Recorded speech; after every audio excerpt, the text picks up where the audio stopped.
السلام علیکم ورحمۃ اللہ وبرکاتہ.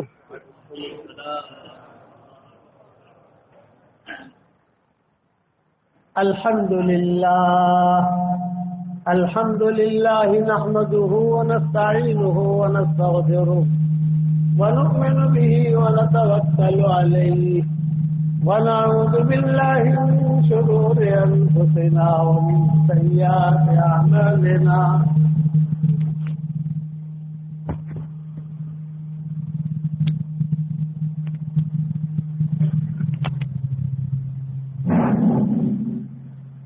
الحمد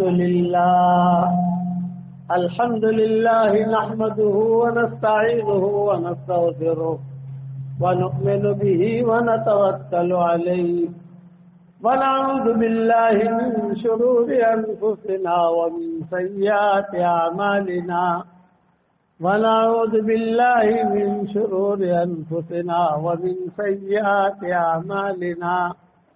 من يهده الله فلا مضل له ومن يضلله فلا هادي له ونشهد أن لا إله إلا الله وحده لا شريك له ونشهد أن سيدنا ومولانا محمدا عبده ورسوله صلى الله عليه وعلى آله وأصحابه وبارك وسلم تسليما كثيرا كثيرا. أما بعد فأعوذ بالله من الشيطان الرجيم. بسم الله الرحمن الرحيم.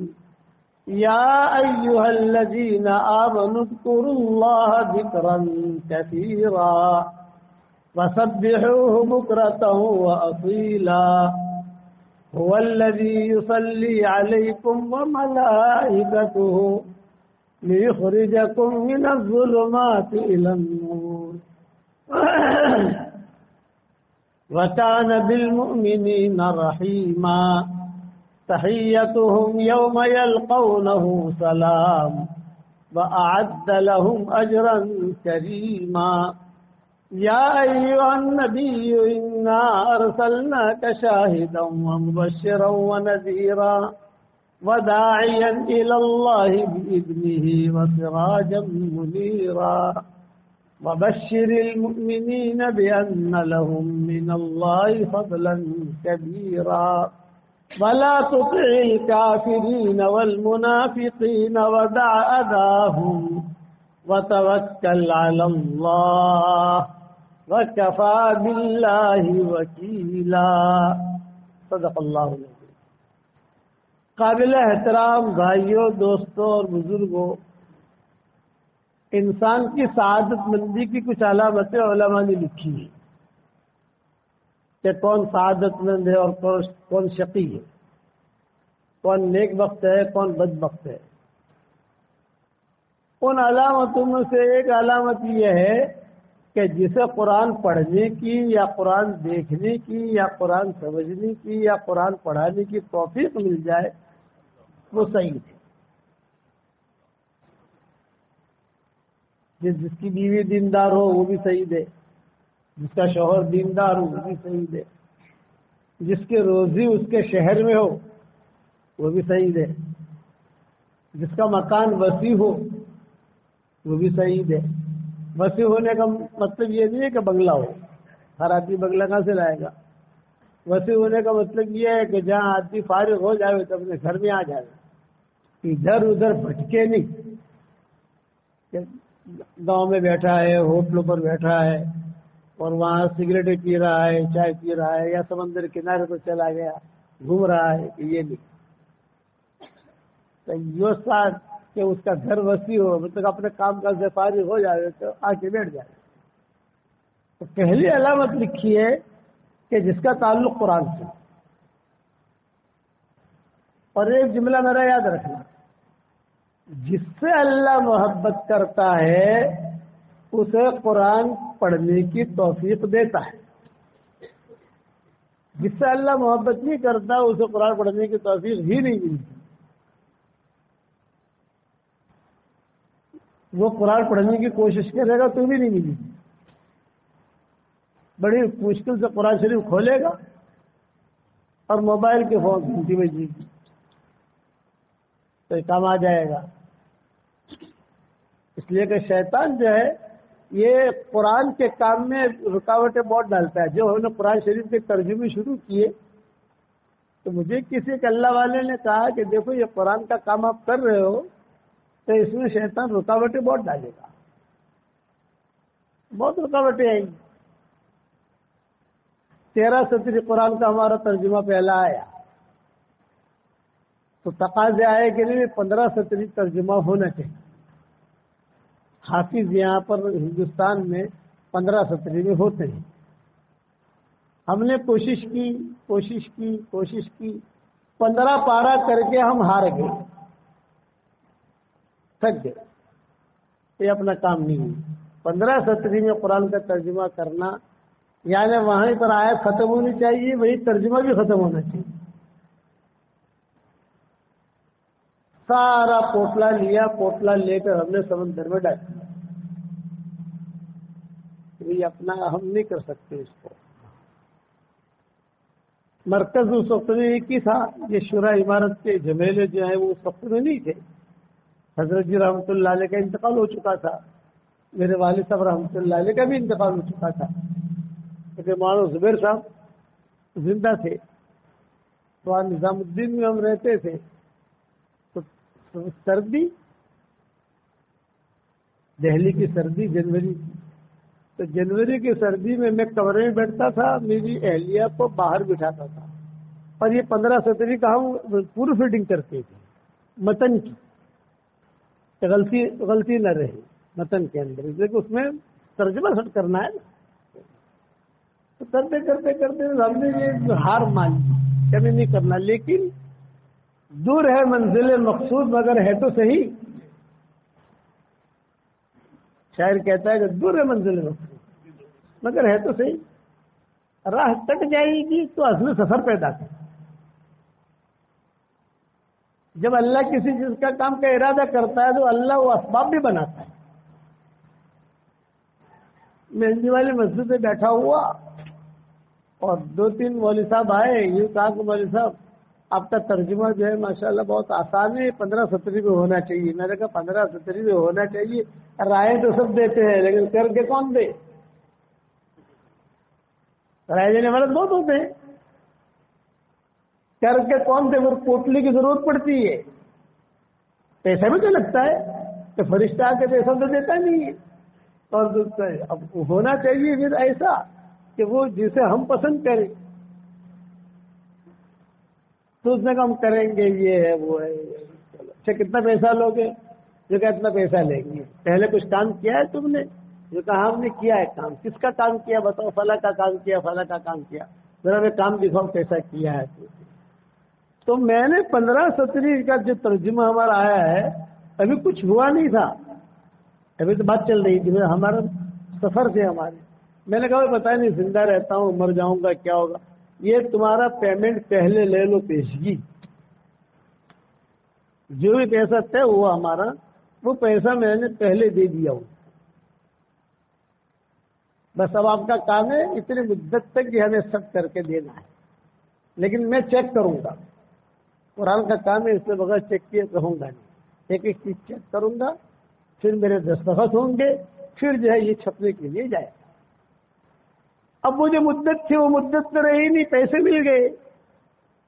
تو انہوں نے اب سمجھ گئے نا, بڑھتا گیا.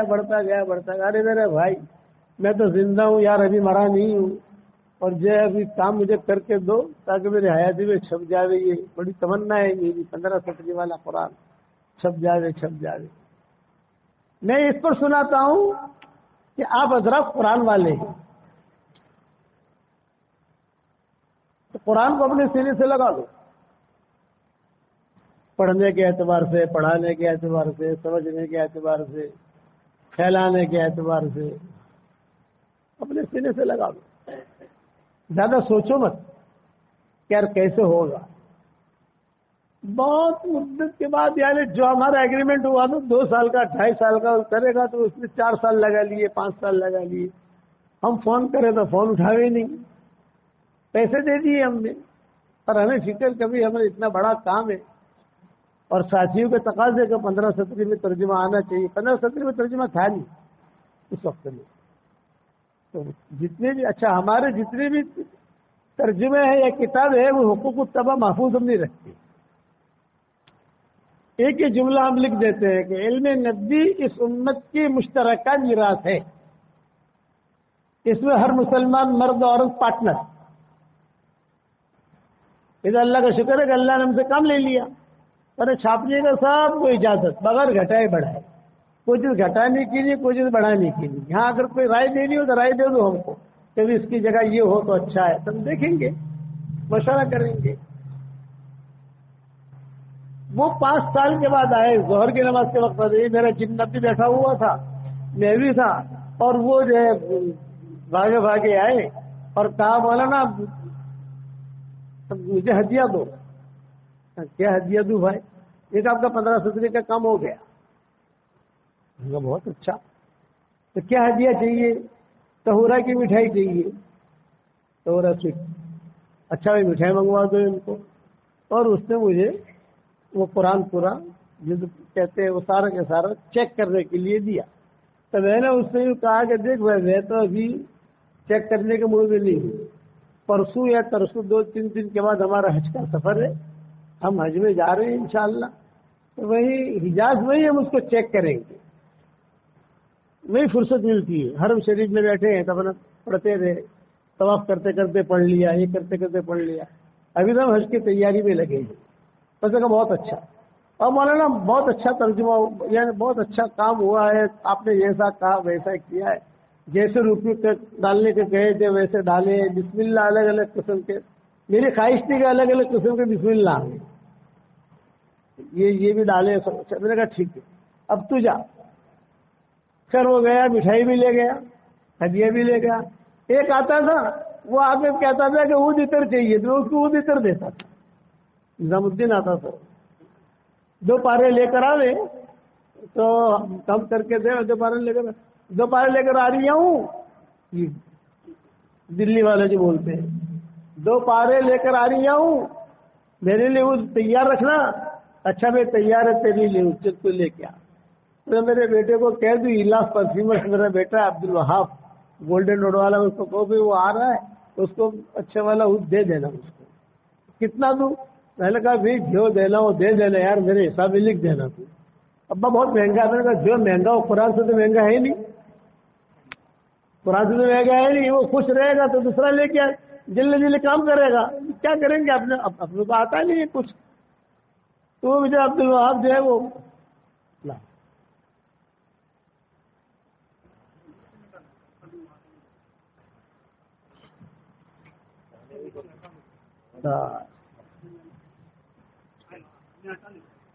ہاں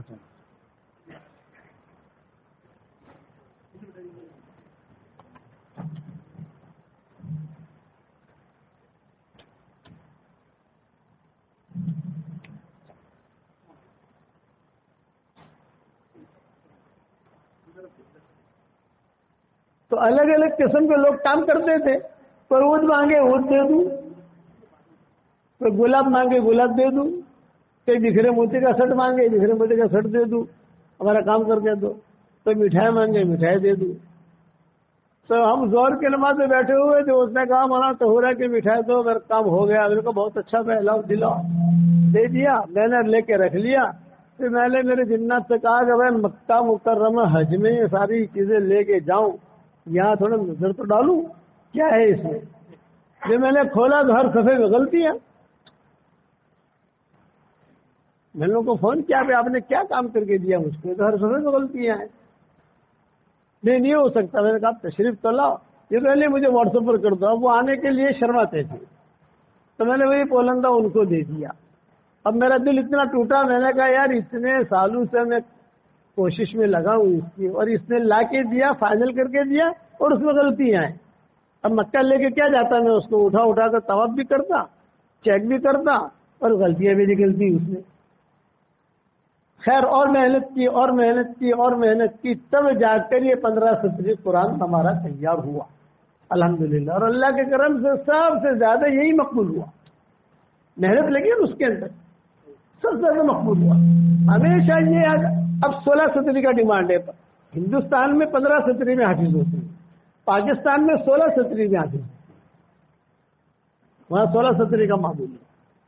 تو وہاں سے فون آ رہے کہ ہمیں 16 کا کر کے دو, یہاں بچے بہت پڑھ رہے ہیں, مانگ رہے ہیں. ہم ابھی اس کی پلاننگ میں لے لیا ہے, اسے بھی کرنا ہے, لیکن دوسرے ہمارے کام چل رہے ہیں, وہ جب پورے ہو جائے تو بھی اس کو ہاتھ میں لیں انشاءاللہ. تو ایک بات میری یاد رکھنا کہ قرآن سے اگر اپنے آپ کو جوڑو گے تو کبھی بھی نامراد نہیں رہو. اور میں کروڑ مرتبہ سلام کرتا ہوں ہمارے حافظوں کو, ہمارے علماء کو, ہمارے طلباء کو, ہمارے مدرسین کو. روزانہ سورج طلوع ہوتا ہے تو جس کے عطر کی تجارت ہوتی ہے اللہ اس کے جھولے میں عطر رکھ دیتا ہے. کپڑے کی تجارت ہوتی ہے اللہ اس کے جھولے میں کپڑا رکھ دیتا ہے. لکڑی کی تجارت ہوتی ہے اللہ اس کے جھولے میں لکڑی رکھ دیتا ہے. چشمے کی تجارت ہوتی ہے اللہ اس کے جھولے میں چشمہ رکھ دیتا ہے. اور کروڑ مرتبہ سلام کرتا ہوں ہمارے حافظوں کو, علماء کو, کہ صبح ہوتے ہی اللہ ہماری جھولی میں قرآن رکھ دیتا ہے. کہ صبح ہوتی ہی, صبح صادق ہوتے ہی قال اللہ قال رسول, قال اللہ قال رسول, قال اللہ قال رسول, قرآن ہماری جھولی میں آتے. 66 میں ہم تھے ماشاءاللہ, ایک رات رہے وہاں, ناول میں ایک رات رہے ہم ماشاءاللہ. تو یہ 66 کے اندر دیکھا کہ صبح ماشاءاللہ فجر کے بعد یہ سب بچے جو قرآن لے کر بیٹھ جاتے ہیں. اس کے اندر شکل اور عقل دیکھی نہیں جاتی کہ خوبصورت ہے, مالدار ہے, یہ دیکھا نہیں جاتا. امام ابو حنیفہ رحمۃ اللہ علیہ کا ایک معمول تھا کہ اپنے مدرسے میں وہ جس بچے کو بھی داخلہ دیتے تھے تو سب سے پہلے ان کی شرط ہوتی تھی کہ بڑے مدرسے میں جو بچہ بھی داخلہ لے گا وہ قرآن حافظ ہونا چاہیے. یہ ان کی شرط ہوتی تھی. تو امام ابو یوسف یہ امام صاحب کے بڑے شاگرد, امام محمد ان سے چھوٹے شاگرد. تو ابو یوسف جو تھے یہ یتیم تھے. ان کے والدہ ان کو کپڑا دھونے کے لیے بھیجتی تھی کہ جاؤ لوگوں کے کپڑے دھو اور کپڑے دھو کر اپنی روزی روٹی کی زندگی گزارو. یہ ان کے والدہ کرتی تھی ابو یوسف کی. امام صاحب جو ہی بیٹھے رہتے تھے. جو بھی دین والا ہوگا دیندار, بے دین دیندار نہیں. آج کل جو ہے جتنا بھی اسلام کو اور مسلمانوں کو نقصان پہنچا ہے مشرکین سے نہیں پہنچا, یہودیوں سے نہیں پہنچا, نصارہ سے نہیں پہنچا, مجوسیوں سے نہیں پہنچا. کس سے نقصان پہنچا ہے؟ بے دین دینداروں سے. بے دین دیندار میں کیا مطلب کہ دینداری والے کپڑے, امامہ ہے دینداری والا, اور چشمہ بھی ہے اور سرما بھی ہے اور تسبیح بھی ہے, سمجھ گئے نا. ظاہری حلیہ دینداروں کا ہے لیکن زندگی میں دین نہیں ہے. تو بے دین دیندار, اس سے نقصان پہنچا ہے امت کو اور اب تک پہنچ رہا ہے. مارکیٹ کے اندر بے دین دیندار آپ کو بہت ملیں گے. حرم شریف میں بیٹھا ہوا تھا, ایک نوجوان دوڑا آیا, اسی سال کا قصہ ہے, پچھلے سال کا قصہ ہے. اس نے کہا حضرت دعا کیجیے, میں جو ہے مدرسہ کھولنا چاہتا ہوں. پڑوس کے ملک کا تھا. میں نے کہا بھائی میں مہربانی کر کے تو نصیحت کر سکتا ہوں آپ کو. حضرت ضرور کر سکتے ہیں. میں نے کہا مدرسہ کھولنا لیکن دکان مت کھولنا. میں نے کہا آج کل جو ہے ان کو تربیت, میں نے یہی بات مفتی احمد خانپوری سے کی تو مفتی صاحب جو ہے اتنے محظوظ ہوئے پرسوں, اتنے ارے بالکل صحیح ہے, جیسے ان کے بولنے کیا تھا, ارے بالکل صحیح ہے کہ یہ مدرسہ کھولنے کی فکر کریں گے, مکتب کھولنے کی فکر کرتے نہیں. کھولنا چاہیے مکتب کھولو, دکان مت کھولنا. تو بے دین دیندار نہیں بننا, اپنے کو دیندار بننا ہے. دین میں اللہ نے طاقت رکھی ہے, قرآن میں اللہ نے طاقت رکھی ہے. قرآن والا کبھی محروم نہیں ہوتا. تو ابو یوسف کہ نظر پڑتی تھی امام صاحب کی نظر پڑتی تھی. امام صاحب نے کو تو بلایا, بیٹا کہاں جاتے ہو یہاں؟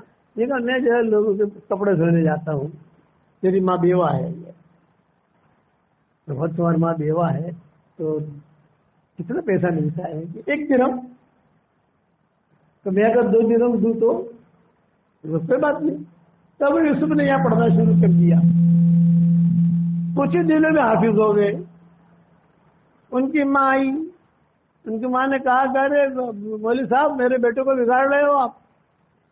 امام صاحب سے کہا تو امام صاحب نے کہا تمہارے بیٹے کو بگاڑ نہیں دے رہا, ایسا فن سکھا رہا ہوں کہ روزانہ فالودہ پیے گا. اس زمانے میں فالودہ پینا یہ عزت کی علامت ہوتی تھی. یہ کہے گا بھائی آپ کی لڑکی میرے گھر پر آئے گی یا میری لڑکی آپ کے گھر پہ جائے گی تو کیا ملے گا؟ ارے ہمارے یہاں تو روزانہ فالودہ بنتا ہے. یہ عزت کی چیز ہوتی ہے. تو ماں کہنے لگی کہ اس سے فالودہ پیے گا یا روٹی کے ماننے. لیکن اللہ تو اللہ ہے نا بھائی, اللہ تو اللہ ہے. تو امام ابو یوسف لگے رہے ابو یوسف بنے, پھر تاجر بنے. کیا ہو رہا ہے یہ ہماری دینی مجلسوں میں یہ ہوتا ہے. گانے والے گاتے ہیں تو وہاں ایسا نہیں ہوتا. گانے والوں کے پروگرام ہوتے ہیں نا وہاں ایسا نہیں ہوتا. اس سے ترتیب دینی چاہیے.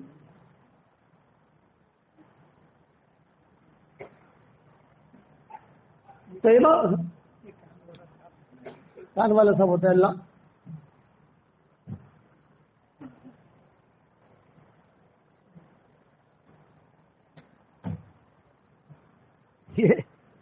یہ اصل میں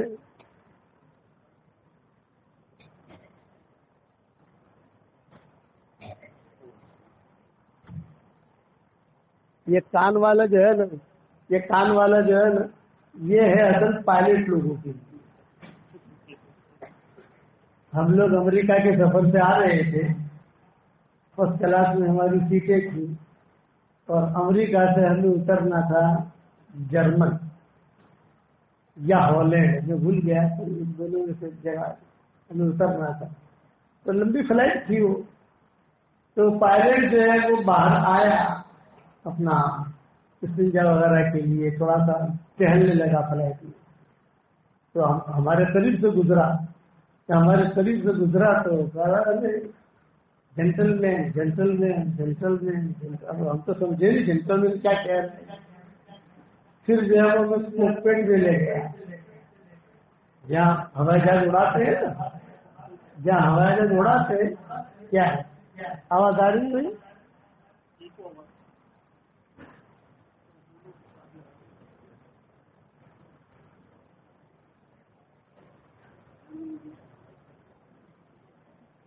تو وہاں لے گیا, وہاں لے جا کر بٹھایا. پھر ہمارا فوٹو بھی کھینچا اس نے. تو میں نے اس سے کہا, میں نے کہا تیرا ہمارا نہیں, بولے تمہارا چہرہ دیکھ کر مجھے ایسا لگا کہ مجھے خوشی تھی. تو ان لوگوں نے وہ فلائٹ بڑی تھی تو اس میں عورتیں بھی ہوتی ہیں چلانے والی, مرد بھی ہوتے, تو سب ایسا پہنے ہوئے اس قسم کی چیزیں پہنے ہوئے تھے. تو میں سمجھا کہ یار یہ پائلٹ لوگوں کی چیزیں ہماری مسجد میں آ گئی. جائز ہے جائز نہیں ہے یہ تو مفتیان کرام بتانا. ایک بات بتاتا ہوں, مفتیوں کے سامنے کوئی لمبی بات تو نہیں کر سکتے. جائز ہے جائز نہیں ہے تو مفتیان کرام بتا دیں, لیکن اس سے نماز میں خوشی خصو نہیں رہتا. وہ جو ہے نماز پڑھانے والے اسی کی طرف اس کا دھیان جائے. ہمارے یہاں عرب جو ہوتے ہیں نا, عرب لوگ ائمہ بھی ہوتے ہیں, وہ ان کے جو اقال ہوتے ہیں آپ ٹی وی پر دیکھو تو چونچ ہوتا ہے چونچ. تو ہمارے مولانا سید خاصم رحمۃ اللہ علیہ کہتے تھے کہ تمہاری جو چونچ ہے نا اس نے تمہاری نمازی بگاڑی, وہ یوں کریں گے. ان کا دھیان نماز میں تو رہے گا نہیں, نماز تو نماز ہے. ان چیزوں سے اپنے آپ کو بچانا چاہیے. اسی لیے ہمارے تبلیغی اجتماع کے اندر ہم نے پابندی لگا رکھی ہے. ہمارے جو بڑے بڑے اجتماعات ہوتے ہیں تو سب سے پہلے یہ کہتے ہیں بھائی آپ نے پائلٹ والوں نہیں جوئے ہیں, آپ نے سیدھی سادھی جو ہے. پھر کبھی کبھار کچھ لوگ ایسے ہوتے ہیں جو سمجھتے ہیں یہ لگا لیتے ہیں تو وہ بھی مجبوری ہے چلو کر لو. غیروں کا غبار نہیں آنا چاہیے. ہمارا جو طریقہ ہے وہ طریقہ رہنا چاہیے. بس میں قصہ سنا رہا تھا امام ابو یوسف کا. امام ابو یوسف بڑے آدمی بنے. اب امام محمد کو ان کے والد لے کر آئے امام صاحب کے پاس اور اچھے کپڑے پہنا کر. تو یہ کیوں آئے ہو؟ یہ کہ ہمارے بچے کو داخل کرنا ہے. امام صاحب نے کہا قرآن حافظ ہے. نے قرآن حافظ ہے. میرے مدرسے کا قانون یہ ہے کہ میرے یہاں قرآن حافظ ہی آتا ہے, اس کے علاوہ کوئی نہیں. تو آپ جو ہے اس کے قرآن حافظ کرو سیکھ لاؤ. اچھا ٹھیک ہے. جب آگے بڑھے تو امام صاحب نے کہا بھی ایک بات ذرا اور سن لو, ایک بات اور سن لو. امام صاحب نے کہا سنا کر کیا؟ یہ کہا کہ جب دوسری مرتبہ آپ لے کر آؤ تو 2 شرطوں کے ساتھ آنا. ایک ہے کہ قرآن حافظ ہونا چاہیے, دوسرا کہ یہ کپڑے بادشاہوں کے نہیں چلیں گے. میرے یہاں تو سب غریب لوگ ہیں, غریب بچے پڑھتے ہیں, تم تو رئیس آدمی ہو, یہ کپڑے نہیں ہونے چاہیے. ایک ہفتے کے بعد امام محمد کو لے کر آئے. امام سے خفا ہوئے. پھر میں نے کہا تھا میرے یہاں تو حافظ قرآن ہی آنا چاہیے. بولے حفظ ہو گیا. ایک ہفتے میں امام محمد نے قرآن حفظ کر لیا. ایک ہفتے امام محمد محنت کی. یہی محنت تھی امام شافعی کی. یہ بھی یتیم ہو چکے تھے. امام شافعی پیدا ہوئے فلسطین میں اور ان کی تربیت ہوئی ہے مکہ مکرمہ میں, اور حالات ان پر آئے, وہ حالات کی وجہ سے ان کا انتقال ہوا مصر قاہرہ میں. ان کی زندگی لیکن قرآن صبح سے لے کر شام تک وہ قرآن ہی پڑھتے رہتے تھے. حرم سے مکہ مکرمہ میں رہتے تھے. بچپنا ان کو وہاں گزرا ہے امام شافعی کا. تو امام شافعی اپنی والدہ کو کہتے تھے کہ ماں میری ایک تمنا ہے. تو ماں کہتی تھی بیٹا کیا تمنا ہے؟ کہ میری خواہش یہ ہے کہ میں مدینہ منورہ جاؤں اور امام مالک سے کچھ حدیث سنوں. امام مالک معروف تھے اس وقت میں. تو ماں کہتی تھی اجازت نہیں ہے, بھائی میں بھی بیوہ ہوں, خالہ بھی بیوہ ہے, اب ہماری خدمت کرنے والا تو اکیلا ہے, مل گئی تو روزی, نہ ملی تو روزہ, یہ ہماری ترتیب چل رہی ہے, اس لیے ہم میری طرف سے اجازت نہیں ہے. امام شافعی کہتے تھے کہ ماں میں اللہ سے کہوں گا, آپ اجازت نہیں دیتی ہو, میں اللہ سے کہوں گا اللہ میری ماں کے دل میں ڈال, میری ماں کے دل میں ڈال, میری ماں کے دل میں ڈال. امام شافعی کہتے تھے کہ میں اللہ سے کہتا تھا کہ اللہ تیرا قرآن مجھے سیکھنا ہے اور تیرے قرآن کی خدمت کرنی ہے, تو میرا کچھ انتظام کر رہے تو یتیم ہوں. امام شافعی کہتے تھے. تو ماں نے خود کہا کہ اچھا تجھے جانا ہے مدینہ؟ ان کا جانا ہے, چل کوئی بات نہیں, لیکن میرے پاس کوئی چیز تجھے دینے کی نہیں ہے. دیکھو کیسے یعنی غربتی میں چلے ہیں, فقیری میں کیسا بنایا اللہ نے ان کو. یہ کہا کہ امام شافعی کہتے تھے میری ماں نے کہا میرے پاس کچھ نہیں ہے, ایک روٹی ہے, صرف ایک روٹی اور ایک جوڑی کپڑا جو ہے وہ ہے جو تو نے پہن رکھا ہے, اسی کو دھونا اور اسی کو پہننا اور چلتے رہنا. جی امام شافعی کو روانہ کیا ماں نے تو ملتزم سے چمٹایا اور کہا کہ یہ بچہ میں تجھے ہدیہ دے رہی ہوں. ماں نے یہ بچہ میں اے اللہ تجھے ہدیہ دے رہی ہوں. امام شافعی کہتے ہیں کہ میری عمر سے کوئی اتنی بڑا عمر کا تو تھا نہیں, مجھے اتنا معلوم تھا کہ مدینہ جانا ہو تو تنعیم جایا جاتا ہے اور وہاں سے مدینہ جایا جاتا ہے. تو امام شافعی کہتے تھے میں تنعیم پر جا کر بیٹھ گیا, اکیلا بچہ, انتظار میں تھا کہ کوئی گزرے گا تو اس کے ساتھ چل دوں گا. اور ایک روٹی تھی میرے پاس جو مانے کی, اور ایک جوڑی کپڑا. ایک قریشی آیا, قریشی نے کہا بیٹا کیوں بیٹھا ہے یہاں؟ اس زمانے میں وہاں شیر بہت ہوتے تھے, شیر سانپ. اب یہ وہ شیر سانپ ختم ہو گئے الحمدللہ, اب وہ چیزیں نہیں نکلتی ہے. کبھی کبھار کوئی شیرنی کوئی نظر آ جائے جنگلوں سے, کبھی کبھار, لیکن اب نہیں. ہم تو چونکہ اکثر وہاں سفر کرتے ہیں, ہمارے سفر تو بہت ہوتے ہیں الحمدللہ وہاں, اس لیے کبھی بھی وہ نظر نہیں آتی ہے. کبھی کبھار رات کے وقت میں کوئی شیرنی گزر گئی وہ ہوتا ہے کبھی کبھار، لیکن اس وقت بہت تھے. تو قریشی نے کہا ارے تجھے کھا جائے گا کوئی شیر، تو یہاں بیٹھا ہے، یہ تو بہت خطرناک جگہ، کیا کام ہے تجھے؟ یہ کہا مجھے مدینہ جانا ہے حضور صلی اللہ علیہ وسلم کے قدر پر. یہ کہہ کے امام شافعی رو دیے مجھے یہاں جانا ہے. تو قریشی نے کہا لے جاتا ہوں تجھے. وہ قریشی نے ساتھ دیا. میں اس پر سنا رہا ہوں کہ یہ مدرسے میں بچے جو پڑھتے ہیں یا جو ہمارے مدرسے بنتے ہیں، جو بھی ساتھ دے گا تو اللہ اس کو اس کا بدلہ بھی دے گا. وہ قریشی نے ساتھ دیا امام شافعی کا. میں تجھے پہنچاتا ہوں. وہ اٹھنی لایا، اس اٹھنی کے اوپر امام شافعی کو بٹھایا، خود بھی بیٹھا اور مدینہ منورہ امام شافعی کو پہنچایا. امام شافعی کہتے تھے ہم 18 دن میں مدینہ منورہ پہنچے اور 18 دن میں نے 18 قرآن ختم کی. یہ قرآن سے جوڑ. اب وہاں جانے کے بعد میں نے لوگوں سے پوچھا مسجد نبوی پہلی مرتبہ دیکھی ہے، حضور صلی اللہ علیہ وسلم کی قبر بھی پہلی مرتبہ دیکھی ہے، ماحول مدینہ منورہ کا پہلی مرتبہ دیکھا. میں نے لوگوں سے پوچھا کہ بھئی یہاں پر آپ کی قبر مبارک کہاں ہے؟ یہ قبر مبارک. اس وقت میں جالیاں وغیرہ نہیں ہوتی تھی، امام مالک کا دور تھا کہ یہاں امام مالک نامی آدمی کوئی ہے؟ کہاں ہے؟ تو کون ہے؟ یہ کہا تم یہاں بیٹھو ابھی آئیں گے امام مالک. امام مالک بھی اس وقت میں غربت میں تھے. امام مالک کی لڑکیاں بہت تھیں امام مالک ساتھ. تو امام مالک جو ہے وہ بھی غربت میں تھے، تو وہ سبق دیتے تھے. امام شافعی کہتے ہیں میں بھی سامنے جا کے بیٹھ گیا.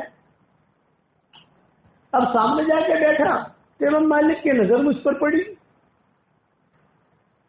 دیکھا کہ کوئی لڑکا ہے تو میں نے دیکھا یار بڑی عجیب عجیب باتیں بیان کر رہے ہیں بڑے میاں، میں لکھوں لیکن لکھنے کے لیے کاغذ قلم نہیں. تو میں نے دائیں طرف دیکھا بائیں طرف دیکھا کسی سے مانگوں، لیکن ہر آدمی مشغول تھا. بڑے بڑے فقہا بڑے بڑے علماء ان کے در سے بیٹھے ہوئے تھے اور موطا امام مالک کا وہ املا کرا رہے تھے، پڑھا رہے تھے، حدیث بیان کر رہے تھے. اور حدیث ان کے بیان کرنے کا ڈھنگ یہ ہوتا تھا کہ ایک لکڑیں رہتی تھی ان کے ہاتھ میں. تو حضور صلی اللہ علیہ وسلم کی کوئی حدیث ہوتی تو کہتے تھے اشارہ کر کے اس قبر والے نے یہ کہا ہے. صدیق اکبر کی حدیث ہوتی اس قبر والے نے یہ کہا. حضرت عمر کی حدیث ہوتی اس قبر والے نے یہ کہا ہے. یہ ان کا ایک ڈھنگ تھا امام مالک کا. اور سارے کے سارے علماء جو ہیں وہ دیکھتے ہیں کہ ہاں یہ حدیث حضور کی ہے، یہ حدیث ابو بکر کی ہے، یہ روایت ہے، ایک روایت حضرت عمر کی ہے. امام مالک کہتے تھے کہ میں بیٹھا ہوا جو ہے میرے پاس کچھ نہیں، تو میں نے انگلی سے بھی لکھنا شروع کیا. امام مالک دیکھ رہے عشاء کی اذان ہوئی. عشاء کی اذان ہونے کے بعد میں جھٹ سے امام شافعی کہتے تھے کہ امام مالک کے پاس کھڑا ہو گیا. امام مالک کے پاس کھڑا ہوا تو امام مالک مجھ پر بہت خفا ہو گیا، بہت ناراض ہوئے. سارا مجمع اللہ رسول کی بات سن رہا تھا، حدیثیں لکھ رہا تھا اور تو بیٹھا ہوا کھیل رہا تھا. تو امام شافعی نے کہا میں کھیل نہیں رہا تھا، میں حدیثیں لکھ رہا تھا. ارے حدیثیں لکھ رہا تھا ہتھیلی پر انگلی سے؟ بولے ظاہر میں یہاں لکھتا تھا لیکن باطن میں دل میں لکھتا تھا. تو امام مالک نے کہا کتنی حدیثیں میں نے بیان کی؟ 265. اچھا عشاء کے بعد ملنا مجھ کو. نماز کھڑی ہو گئی، نماز پڑھی. نماز کے بعد امام مالک نے اعلان کیا بھی اب ٹھہرنا تھوڑا بہت کام ہے اساتذہ کو، وہ شاگردوں کو. شاگرد ٹھہر گئے. امام شافعی کو کھڑا کیا. امام شافعی کو کھڑا کر کے کہا کہ بھی سناؤ حدیث ہے. تو امام شافعی نے من وعن 265 حدیثیں روایتوں کے ساتھ پوری بیان کر دی. تب امام مالک کے دل میں ان کی بہت عزت بڑھی. امام شافعی کی ارے یہ لڑکا تو بہت اچھا ہے، یہ لڑکا تو بہت اچھا ہے. فلسطینی پیدا ہوئے تھے، یہ لڑکا بہت اچھا ہے، یہ لڑکا بہت اچھا ہے، بہت اچھا. امام مالک اپنے گھر پہ لے گئے.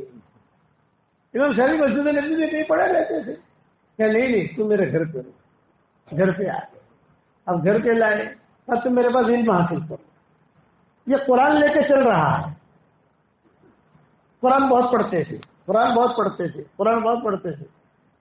امام شافعی کہتے تھے کہ ایک مرتبہ میں روزہ اقدس پر کھڑا ہوا تھا اور ایک قافلہ آیا جو بہت لہی شہین خوبصورت صلاۃ السلام پڑھنے لگا. تو میں نے آہستہ سے پوچھا بھی کہاں سے ہو تم لوگ؟ نے کہا ہم بغداد سے آئے ہیں. او بغداد, امام ابو حنیفہ کا شہر بغداد, بھائی مجھے بھی آنا ہے. وہ امام شافعی نے کہا بغداد آنا ہے, بصرہ آنا ہے, تو لمبا سفر ہے, کیسے لے جائیں گے تجھ کو؟ امام شافعی کہتے ہیں گھر پر آیا اور امام مالک سے کہا کہ یہ میں نے تو عراقیوں کو دیکھا ہے, آج رات کو یہاں تھے اور کل وہ جا رہے ہیں, اگر آپ مجھے اجازت دو تو میں ان کے ساتھ تھوڑا علم جو ہے امام ابو حنیفہ والا علم ہی میں حاصل کروں. امام شافعی نے کہا. امام مالک نے کہا تو کیسے جائے گا؟ تیرے پاس پیسہ نہیں ہے, تیرے پاس اٹھنی نہیں ہے, تیرے پاس. لیکن امام صاحب میری خواہش ہے میں قرآن کا علم حاصل کروں. ایک ہی بات کہتے تھے, قرآن اور سنت میں اس کی علم حاصل کروں. امام مالک نے کہا کہ جذبات میں مت آ. فجر کی نماز امام مالک نے پڑھائی مسجد نبوی میں. امام شافعی بیٹھے ہوئے تھے وہاں. یہ کہا یہاں آج رات کو امیر مدینہ نے 10,000 درہم مجھے ہدیہ بھیجا ہے. 5,000 تجھے دے رہا ہوں, 5,000 میں رکھ رہا ہوں. 5,000 لے اور تو جا بغداد. وہ قافلہ کہاں ہے؟ وہ قافلے والے بھی وہاں تھے عراقی. بلائے کب جا رہے ہیں آپ لوگ؟ تو کل جا رہے ہیں. یہ بچے کو بھی لیتے جائیں. اٹھنے کا انتظام کر دیا, سب کر دیا. وہاں جا کر کسی بھی مولوی کے ہاتھ میں ہاتھ دے دینا. اس زمانے میں علم ایسا حاصل کرتے تھے. آج تو ماشاءاللہ باڈولی بھی ہے, ڈاویز بھی ہے, ترکیشور بھی ہے, کھانا بھی ہے, کپڑے بھی ہے ماشاءاللہ, اور ماشاءاللہ پنکھے بھی ہے, کسی جگہ ایئر کنڈیشن بھی ہے, ہدایت بھی ہے, بہترین مسجد ہے. ایسا علم تھوڑا حاصل ہوتا تھا. وہ تو بڑے محنت کے بعد علم حاصل کرتے تھے. امام شافعی کہتے ہیں کہ جب مجھے اجازت دی امام مالک نے تو مجھے تو اتنی خوشی ہوئی, اپنے کپڑے تیار کیے اور وہ قافلے کے ساتھ ہو لیا. اب بڑے کئی دنوں کے بعد, لیکن جب تک میں جاتا روزانہ قرآن ختم کرتا, روزانہ قرآن. امام شافعی کہتے ہیں. تو انہوں نے کہا بیٹے کہاں جانا ہے تجھ کو؟ جو بھی بڑا امام ہو, مسجد ہو, وہاں مجھے بٹھا دو, میں وہاں پڑھوں گا, کروں گا. تو امام محمد کی مسجد تھی وہاں. کہ یہاں کے بہت بڑے امام شمار ہوتے ہیں, یہاں کے ہوتا ہے یہ بڑے مفتی صاحب ہیں, بھئی مدرسہ بہت اچھا ہے. تو اچھا مجھے تم وہاں داخل کر دو. اس زمانے میں مسجدیں بند نہیں کرتے تھے رات کو, اپنے یہاں رات کو بند کر دیتے ہیں کیونکہ ماحول خراب ہے, چوری کریں گے, لوگ سوئیں گے. ماحول کے خراب ہونے کی وجہ سے قانون بنانے پڑتے ہیں, ورنہ مسجد بند کرنے کے لیے تھوڑی, مسجد تو کھل رہنے کے لیے. یہ تو اللہ جزائے خیر میں سدیش کو یہ ذمہ دار بنے تو انہوں نے مسجد نبوی کو کھلا رکھنے کا آرڈر دے دیا کہ چلو یہ مسجد سارے دروازے کھلے نہ ہو, لیکن کچھ دروازے کھول دیے, پوری رات کھلی رہے گی, آدمی آئے جائے عبادت کرے. باقی ساری مسجدیں بند رہتی ہیں. وہاں حرم شریف تو کھلا ہی رہتا ہے مکہ مکرمہ میں. تو امام شافعی کہتے تھے میں چلا گیا وہاں مسجد میں جا کر کونے میں جا کر بیٹھ گیا اپنا پوٹلا لے کر. دیکھا کون آتے ہیں تو امام صاحب آئے. امام صاحب یعنی امام محمد کے شاگرد مغرب کی نماز پڑھانے کے لیے. میری پہلی نماز تھی مغرب کی, امام شافعی کہتے تھے. اور میں امام اب تھوڑی دیر کے بعد دیکھا امام محمد آئے, پھر دیکھا ان کے شاگرد آئے, سب علماء کی بہن لگی. میں کونے میں اپنا بیٹھا ہوا تھا. اب امام محمد آئے, سب نے مصافحہ کیا تو میں سمجھ گیا کہ یہ بڑے عالم ہیں. امام شافعی کہتے تھے پہچانتا نہیں تھا کہ کیا نام ہے, کیا ہے, کیا نہیں, کچھ نہیں. جب نماز پڑھے ہو گئی تو نماز کے بعد تو یہ سب چلے گئے. وہ امام صاحب جو تھے امام محمد کے شاگرد وہ بیٹھے ہوئے تھے. تو میں چلا گیا امام صاحب کے پاس اور امام صاحب سے کہا کہ امام صاحب آپ نے ماشاءاللہ مغرب کی نماز پڑھائی, بہت خوشی ہوئی, لیکن آپ نے اس میں 2 غلطیاں کی ہیں. امام شافعی نے امام کی غلطی نکالی، تو وہ امام نے کہا ارے پاگل ہو گئے تو کہاں سے آیا؟ میرے پیچھے اتنا بڑا امام نماز پڑھتا ہے، کبھی غلطی نہیں نکالی؟ یہ بڑے بڑے ائمہ ہیں حناف کے، کسی نے غلطی نہیں نکالی، تو بھاگ یہاں سے، مجھے بھگا دیا، گھر میں آ کے بیٹھ گیا، اور میرا تو تجھے پہچانتا تو تھا نہیں، مل گئی تو روزی، نہ ملی تو روزہ، تو وہ اپنی زندگی تھی۔ امام شافعی کہتے ہیں کہ عشاء کا وقت آیا، جب عشاء کا وقت آیا وہ سارے کے سارے علماء آئے اور سب نے جو ہے نماز پڑھی۔ امام اب محمد کے جو شاگرد تھا اس نے نماز پڑھائی، عام طور سے ایسا ہی ہوتا ہے، شاگرد ہی نماز پڑھاتا ہے، اس نے نماز پڑھائی، نماز پڑھا کے پھر چلے گئے۔ امام شافعی کہتے ہیں پھر میں امام کے پاس گیا، مغرب میں آپ کی 2 غلطیاں تھیں، عشاء میں آپ کی 4 غلطیاں ہیں۔ اب وہ امام اور میری لڑائی شروع ہو گئی، یعنی امام شافعی کی اور وہ امام کی۔ فجر کا وقت آیا تو وہ امام نے جو سب سے پہلے دیکھا کہ یار وہ لڑکا تو نہیں ہے، ارے سمجھ گئے کہ نہیں؟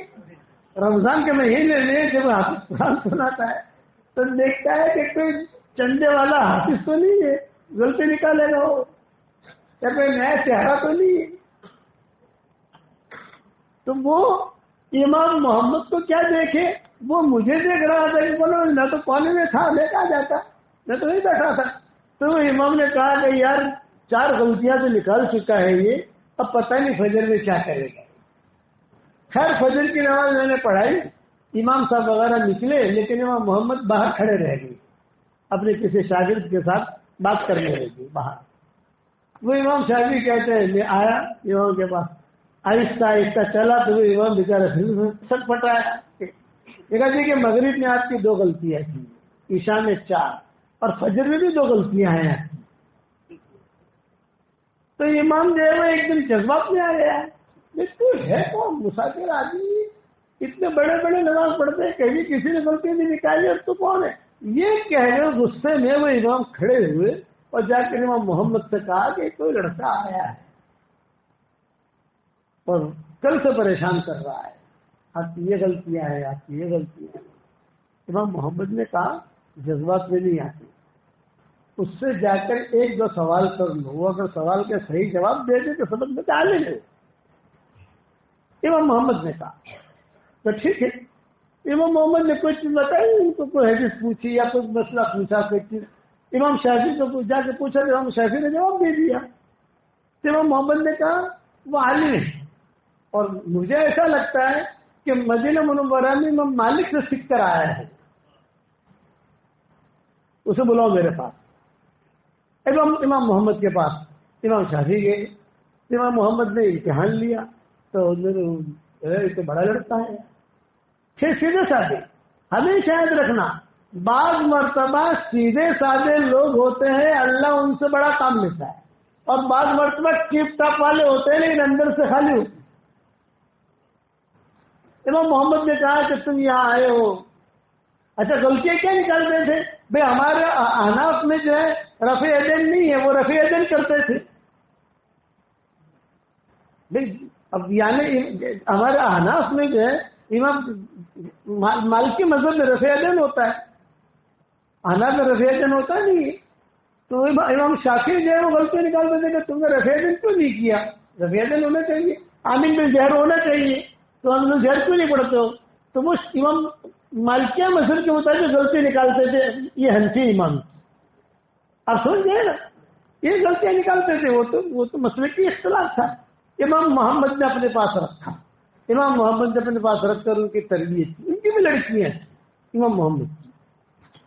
پھر امام شافعی کئی دنوں تک وہاں رہے، جب روانہ ہونے لگے تو کہا کہ میری ایک خواہش ہے، مجھے حضور صلی اللہ علیہ وسلم بھی، امام شافعی نے کہا مجھے حضور صلی اللہ علیہ وسلم بھی یاد آئے ہیں، میری ماں بھی یاد آئی ہے، اور مجھے میرے پہلے استاد امام مالک بھی یاد آئے ہیں، تو میں چاہتا ہوں کہ میں حرمین کا سفر کروں۔ امام محمد نے کہا کہ ضرور حرمین جاؤ، لیکن حرمین شریفین جانے کے لیے بیچ میں فلاں امام کا مکان پڑے گا، فلاں امام کا مدرسہ پڑے گا، فلاں امام کا مدرسہ پڑے گا، تو وہاں پر بھی 10 دن 15 دن قیام کر کے کچھ سیکھ کر آگے بڑھنا، اور جب روزہ اقدس پر پہنچو تو وہاں جا کر ہمارا بھی سلام کہنا. امام محمد نے کہا. امام شافعی کہتے ہیں کہ میں چلتے چلتے یہ قرآن لے کے چل رہا ہے کہ میرے پاس قرآن تھا، پرانا قرآن، اور میں اسی کو پڑھتا رہتا تھا، میں نے خریدا نہیں تھا. مدینہ منورہ پہنچا. اب مدینہ منورہ پہنچا تو یہاں پر تو مدینہ کی یعنی گلیاں بدل گئی تھی، کئی سالوں کے بعد آیا تھا. امام مالک کا مقام تو مجھے معلوم تھا، لیکن جب پہلے امام مالک کی میری ملاقات ہوئی تھی اس وقت میں امام مالک ضعیف تھے. اب امام مالک کے حالات اچھے ہو گئے تو امام شافعی نے کہا کہ بھیڑ بھاڑ بہت تھی اور امام مالک جو ہے وہ درس دینے کے لیے بھی آنے والے تھے، تو سب ہٹو بچو کا نعرہ تھا. تو میں نے کہا یار امام مالک سے کیسے ملوں، پہلے جا کے بیٹھ گیا تھا، یہ تو بہت مجمع بڑھ گیا ہے ان کا. امام شافعی کہتے تھے میں باب السلام پہ کھڑا ہو گیا. سب سے پرانا دروازہ حرم مدینہ منورہ کے حرم کا باب السلام ہے، سب سے پرانا دروازہ ہے. باقی سارے دروازے میں باب السلام جو ہے وہی سلمہ رہتی تھی. سلمہ کون تھی؟ عبد المطلب کی والدہ، وہی رہتی تھی، باب السلام پر ہی رہتی تھی. جو میں قصے میں نے بیان کیے پہلے، ابھی تو مجھے یہ قصہ بیان کرنا ہے قرآن والے کا، کیونکہ ہم لوگ قرآن والے ہیں. تو امام شافعی کہتے تھے کہ میں کھڑا ہو گیا، اور کھڑا اس لیے ہوا کہ امام مالک اسی دروازے سے داخل ہوں گے تو میں ان سے مل لوں گا. امام شافعی کہتے ہیں میں جا کے کھڑا ہوا اور سامنے سے جو ہے امام مالک کو آتے ہوئے دیکھا نہیں.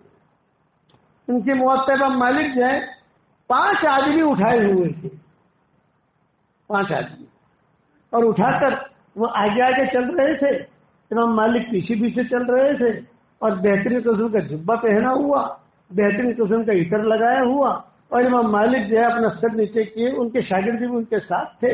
اور امام مالک جو ہے یہ باب السلام سے داخل ہوئے مسجد نبوی میں، تو میں نے زور سے کہا سلام علیکم یا استاد. امام مالک نے نیچے اتر کے کہا وعلیکم السلام. دیکھا نہیں میری طرف، ایک دیکھے تو پہچانے کہ کون ہے، اتنے بڑے مجموعے میں کیا دیکھے. خود ہمارے ساتھ بھی یہ ہوتا ہے، کئی لوگ کہتے ہیں سلام ہوتے پھر بڑے مجموعے میں کیا دیکھوں، نہائے میں نہیں لو تو بات کچھ ہو. امام شافعی کہتے ہیں میری طرف دھیان نہیں دیا. اب میرے دل میں ایک یار پہلے مرتبہ آیا تھا تو آگے جا کے بیٹھ گیا تھا، اب تو جو ہے تو وہ جو شاگرد سبق سننے کے لیے آئے نا، تو میں بھی اخیر میں بیٹھ گیا. امام شافعی جب اخیر میں بیٹھے تو مالک بیٹھے اور کہا کہ آج سبق کی چھٹی ہے، آج سبق نہیں پڑھا جائے، آج کا دن امتحان کا دن ہے، آج امتحان لوں گا. میں اتنے سالوں سے پڑھا رہا ہوں تو تم لوگ کیا پڑھ رہے ہو، دیکھو تو صحیح. امام مالک نے کہا کہ آج الیوم یوم الامتحان، آج چھٹی، آج درس نہیں ہوگا. تو سارے شاگردوں نے کہا ٹھیک ہے حضرت. تو امام مالک نے سب سے پہلا سوال کیا کہ میں یہ بتاؤ حضور صلی اللہ علیہ وسلم نے مسجد نبوی میں اذان دی ہے کہ نہیں دی؟ اب سب سچ بتائے حضور نے مسجد نبوی میں اذان دی ہے کہ نہیں دی؟ تو اس کی طرف دیکھ رہا، نہیں کوئی دیکھے نہیں، کسی نے خود جواب دے ہاں نہ کا. امام شافعی کہتے ہیں میں آخر میں بیٹھا ہوا تھا تو میرے قریب ایک مولوی صاحب بیٹھے ہوئے تھے، انہوں نے کہا سمجھ گیا نا. تو امام شافعی نے کاغذ قلم منگوایا، امام شافعی نے لکھ کے دیا کہ حضور صلی اللہ علیہ وسلم نے مسجد نبوی میں اذان نہیں کی. تو وہ مولوی صاحب جو تو کھڑے ہو گئے کہ حضور صلی اللہ علیہ وسلم نے مسجد نبوی میں اذان نہیں کی ہے. امام مالک بہت خوش ہو گئے، ارے واہ واہ میرا شاگرد تو یہ ہے، آجا قریب آجا قریب آجا. تو اس نے کہا حضرت میں یہی ٹھیک ہوں. ابھی تک امام مالک کی نظر شافعی پر پڑی نہیں ہے، کبھی میرا شاگرد نہیں ہے، یعنی یہ تو سب خاموش رہے، پہلے سمجھے بیٹھے تھے، سوچ رہے تھے جی ہے کہ نہیں. امام شافعی نے وہاں لکھ کر دیا حضور نے مسجد نبوی میں اذان نہیں دی ہے. چلو ایک مسئلہ حل ہو گیا. اب امام مالک نے دوسرا سوال کیا کہ کیوں نہیں دی؟ نہیں اذان تو دعوت تامہ ہے، غزبوں میں حضور نے اذان دی ہے، مسجد نبی میں کیوں نہیں دی؟ ایسے سبب کہ وجہ ہوگی، نبی سے بڑا داعی تو کوئی نہیں ہوتا۔ اب سب خاموش، تو وہ جو پیچھے بیٹھا تھا امام مالک نے، امام شافعی نے لکھ کے دیا، اس لیے نہیں دی کہ نبی بہت بڑا داعی ہوتا ہے، وہ کہے حی علی الصلاۃ حی علی الصلاۃ اور کوئی نماز کی طرف نہ آئے تو وہ آدمی ہلاک ہو جائے گا۔ تو نبی جو ہے شفیق ہوتا ہے، رؤوف ہوتا ہے، رحیم ہوتا ہے کہ نبی نے بلایا تو نہیں آیا۔ ارے دنیا کو مؤذن بلا لے نہ آئے تو یہ تھوڑا سا میٹر الگ ہے، لیکن نبی بلائے، یا ایھا الذین آمنوا استجیبوا للہ والرسول، قرآن میں سورہ انفال میں یا ایھا الذین آمنوا استجیبوا للہ والرسول۔ ابی بن کعب کا قصہ، نماز پڑھ رہے تھے، حضور نے کہا ابی آ جاؤ، ابی آ جاؤ، وہ ابی نے سنا تو صحیح لیکن نماز دینے کی آنے میں تو دیر کی، یہ کہا کہ میں نماز پڑھ رہا تھا۔ آپ نے فرمایا یہ آیت تمہیں معلوم نہیں ہے، یا ایھا الذین آمنوا استجیبوا للہ والرسول اذا دعاکم لما یحییکم، تو امام شافعی نے وہ لکھ کر دیا۔ اب وہ آدمی کھڑا ہو گیا، وہ آدمی جو کھڑا ہوا امام مالک بہت خوش ہو گئے، واہ واہ واہ واہ میری محنت کامیاب ہو گئی، ماشاءاللہ آ جا قریب آ جا قریب آ جا قریب آ جا۔ اس نے کہا میں یہی ٹھیک ہوں۔ یہ باتیں ہو رہی تھی کہ امام مالک کی نظر پڑی امام شافعی کو، قریب بیٹھے تھے، ارے یہ شافعی محمد ابن ادریس اور اس کو کیسا، آ جا آ جا بھائی آ جا آ جا آ جا آ جا، کوئی پہچانتا تو تھا نہیں ان کو، آ جا آ جا، سب جگہ سے قرآن کے علم حاصل کر کے آئے تھے۔ تو کتابوں میں لکھا ہے جب امام شافعی آئے، یہ تو بچے ہیں امام مالک کے سامنے شاگرد ہیں، تو امام مالک جو اپنی مسجد سے کھڑے ہو گئے اور ان کو بہت اپنے سینے سے لگایا، ان کی پیشانی پر بوسہ دیا امام شافعی کے، اور کہا کہ بھی آج فلاں جگہ فلاں باب سے فلاں جگہ سے مجھے سبق دینا تھا، لیکن آج میں نے کہا تھوڑا سا پوچھ بھی یہ لوگ کیا کرتے ہیں، پڑھتے ہیں، سمجھتے ہیں نہیں سمجھتے، کیا ہے کیا نہیں، چنانچہ فلاں جگہ سے تم سبق دو، تم درس دو۔ آج امام شافعی کو اپنی مسجد پر دکھایا کہ تم درس دو۔ امام شافعی روز دیے یہ میری جگہ نہیں ہے، ایک تو میرے استاد کی جگہ، دوسرا حضور صلی اللہ علیہ وسلم قریب نہیں، یعنی میری ہمت نہیں ہے کہ حضور کے قریب میں بیٹھ کر میں قال اللہ قال رسول کو، میں اتنا اونچا آدمی نہیں ہوں۔ امام مالک نے کہا میرا حکم ہے، استاد کا حکم ہے، امام مالک سامنے بیٹھے، کتنی بڑی چیز، یہ قرآن آگے بڑھا رہا ہے، سامنے بیٹھے، سامنے بیٹھ کر امام شافعی سے کہا کہ تم یہ درس دو، فلاں حدیث کا کی تفسیر کرو، فلاں علم مستحضر ہوتا تھا، کتابیں دیکھنے کا ان کے پاس یہاں کتابیں دیکھنے کی ضرورت نہیں پڑتی تھی، جو حدیث امام مالک نے کہی وہی حدیث امام شافعی نے پڑھ کے سنائی، اس کی تفسیر کی۔ امام مالک 1 گھنٹے میں وہ سبق دیتے تھے، امام شافعی نے روتے روتے 3 گھنٹے میں وہ سبق پورا کیا، 3 گھنٹے میں۔ مجمع دیکھتا رہا کہ یہ کون ہے، میں نے کہ امام صاحب کا خاص شاگرد ہے، جیسے امام ابو حنیفہ کے 50 خاص شاگردوں سے 50 امام ابو حنیفہ کے پہلے نمبر پر ابو یوسف تھے اور 19ویں نمبر پر عبداللہ ابن مبارک تھی۔ اسی طریقے پر امام مالک کے بھی خاص شاگرد تھے، ان میں پہلے نمبر پر شافعی آ گئے تھے کہ اس نے جو مجھ سے علم حاصل کیا۔ امام شافعی امام مالک جو لے کر گئے گھر پر، اپنے امام مالک کا گھر بھی بدل گیا تھا، بچیاں بھی بڑی ہو گئی تھی۔ بعض لوگوں نے لکھا ہے کہ امام مالک نے کہا میری بیٹی کے ساتھ نکاح کر لو تاکہ جو ہے تم بھی یہی رہو یہاں پر، نہیں میں میری ماں کے پاس جاؤں گا۔ چنانچہ امام مالک نے کہا کہ میں مدینہ بھیجوں گا، امیر مدینہ بھی میرا ہے، امیر مکہ بھی میرا ہے۔ اللہ نے عزت دی تھی امام مالک، کیا امام مالک کو کوڑے مارے گئے تھے، جس بادشاہ نے کوڑے مارے تھے امام مالک کو، تو خدا کا کرنا ایسا ہوا کہ حکومت بدلی، تو کوڑے مارنے والا جو ہے وہ جیل میں گیا، امام مالک کو جیل سے نکالا گیا، اور امام مالک کو جیل سے نکال کر وہ جو دوسرا بادشاہ آیا اس نے کہا اس نے تم کو روزہ اقدس کے سامنے کھڑا رکھ کر کوڑے مارے ہیں، اتنی کوڑے میں اس کو جیل میں سے لاتا ہوں یہاں، تم بھی اس کو مارو۔ تو امام مالک نے کیا کہا؟ نہیں، وہ ایک کوڑا مارتا تھا، دوسرا کوڑا مارنے سے پہلے میں اسے معاف کر دیتا تھا۔ یہ صفات کے مالک تھے ہمارے علماء. اپنی طرف دل میں بات لے کے چلتے نہیں تھے کہ دل نہ کچرا بھرے لو ہے. امام مالک کے پاس امام شافعی آئے، یہ کہا مجھے میری ماں بہت یاد آئی ہے، پتہ نہیں زندہ ہے کہ مر گئی، کچھ پتہ نہیں، میرے خالہ جی ہے وہاں، آپ میرے لیے انتظام کر دو وہاں جانے کا مکہ مکرمہ. امام مالک نے بہت اہتمام کیا، ان کے لیے ہدیے بھی دیے، بڑے عجیب بن گئے تھے، ہدیے بھی دیے، بہت گھوڑے بھی دیے، جاؤ ماں سے جا کر ملو. امیر مدینہ امیر مکہ سے کہا کہ میرا شاگرد ہے، اس کی پوری تاریخ ہے، علم حاصل کیا ہے. اس زمانے میں علماء کی قدر ہوتی تھی. پہلے کسی زمانے میں جیسے کہ میں اپنی شادی کر رہی ہو تو تبلیغ والوں کے اندر کرو، مولوی صاحب سے کرو. اب اس کو الٹا ہو گیا. ایسا ہے جب شادی کر رہے ہو تبلیغ والوں مت کر کے دھیان میں رکھتی. میں خود تبلیغ والا ہوں، اس لیے میں کہتا ہوں، اور میری ہمت ہے، میں تو اندر کا بیٹا ہوں. اتنے معاملات خراب ہوئے، اتنے معاملات مولوی کی مت کر کے رہے ٹھیکانوں نہیں دی اگالی دیکھا ہوا نا مولوی سے. اس زمانے میں ایسا نہیں تھا. اس زمانے میں عالم یعنی عالم، دائی یعنی دائی. ہر آدمی خراب نہیں ہوتا، لیکن معمولی ایک دو آدمی کی خرابی کی وجہ سے اثر سب پر پڑتا ہے.